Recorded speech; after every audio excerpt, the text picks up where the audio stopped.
now I was, a fairly big name. And Max and I shared top of the bill, believe it or not. And he was closing the actual bill, I was closing the interval.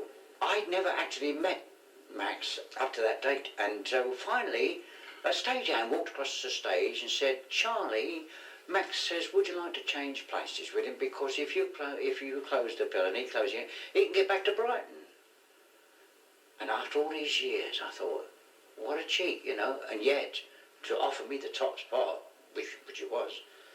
But it welled up in me after all these years, keeping me out. And I said, if Mr. Miller wants to change places with me, tell Max to bloody well walk across the stage and ask me himself, not send a stagehand.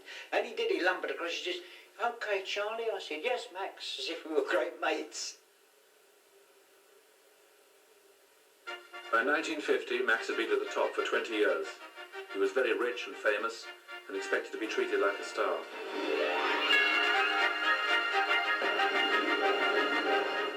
Max wasn't too happy when he heard that the American comedian Jack Benny had been given twice as much time as he had for his act. There were 3 Maxes sharing a dressing room at the Palladium that night. Jack Benny was working out front, and now Max was looking at his watch, and he realised that Jack Benny was doing far longer than he should have done. And he getting very impatient, and he said, I'll tell you straight, he said, I won't do the act I rehearsed. He said, I'll do the white book and the blue book. And Max Wall said to him, he said, whatever you do, my dear Max, your sheer artistry will bring you through. He said, you can hold your noise. And anyway, he goes on the stage. And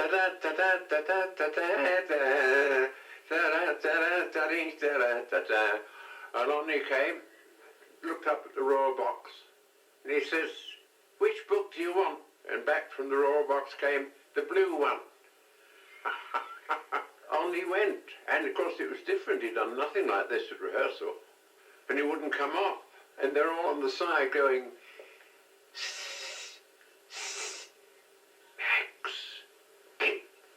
come off. Somebody chose a very quiet moment to say, he said, get off, Max. And Max went to turn around, he said, what do you mean, get off?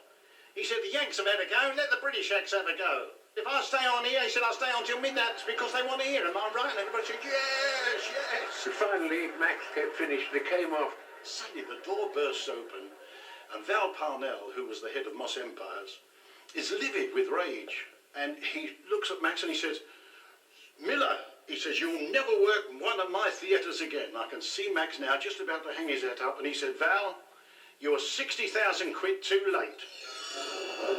Still, whether you're rich or whether you're poor, it's nice to be rich. And whether you're married or whether you're single, it's nice anyway. I asked him once, I said, Max, they say that you're mean. Is this true? He said, how do you mean mean? I said, well, they say you never tip the stagehands. He said, why should I tip the stagehands? He said, I go on the stage there. He said, they don't have to move a prop, nothing, like Charlie Coons has the piano or Hutch has the piano. I go on the stage. He said, they go out and have a drink for 25 minutes. He said, they should be paying me. He said, if it wasn't for me, they wouldn't be working. And that was his theory. I don't think he was a mean man.